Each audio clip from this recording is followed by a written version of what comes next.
दोस्तों ये हमारा प्यारा नंदू है। अचानक नंदू के पूरे शरीर में नहीं पता कौन सी ऐसी बीमारी होने लगी दोस्तों, जो कि शुरू में बहुत ही थोड़ी सी थी और धीरे धीरे करके ये पूरे शरीर में फैलती चली जा रही है।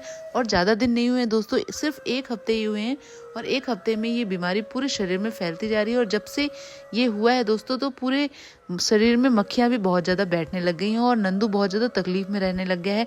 तो मैंने तुरंत ही डॉक्टर को बुलवाया। डॉक्टर शाम का समय दिए थे। शाम को मैं नंदू को रोटियां दे के बैठा के रखी हुई थी, क्योंकि अगर डॉक्टर आएंगे और नंदू नहीं रहेगा तो कोई मतलब का नहीं रहेगा।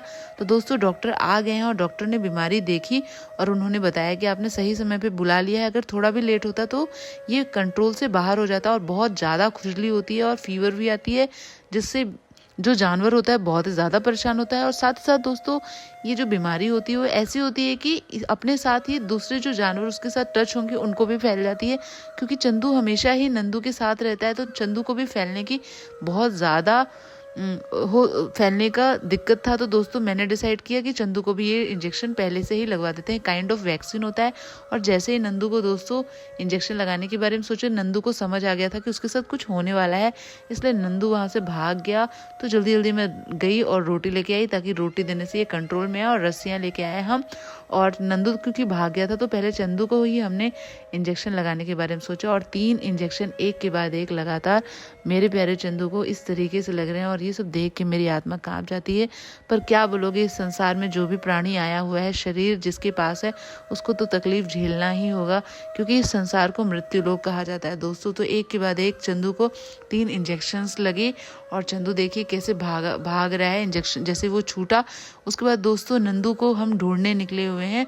नंदू क्योंकि बहुत दूर भाग गया है और तब तक मैं डॉक्टर को, अंकल लोग ढूंढने गए हुए, तब तक मैंने डॉक्टर को पानी दिया, उनको चाय दिया और डॉक्टर अंकल मेरे पापा से खूब सारी बातें कर रहे हैं दोस्तों।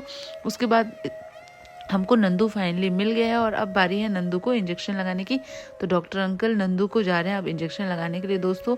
नंदू को हमने वहीं पे इंजेक्शन लगवा दिया है जहाँ पे नंदू हमको मिला, पेड़ में बांध के। और आप ये देख रहे हैं ये कालू है। कालू दोस्तों अलग ही टाइप का है, बिल्कुल आपको लगेगा ये इंसान है। जैसे किसी को तकलीफ में देता है तो कालू आ जाता है, सोचता है क्या हो रहा है और ऐसा उसको प्रोटेक्ट करने के लिए आ जाता है दोस्तों। तो नंदू को भी एक के बाद एक 3 इंजेक्शंस लग गए हैं। इसके बाद डॉक्टर ने दवाई का नाम बताया बीटाडीन। बीटाडीन नंदू के उसमें लगाना है।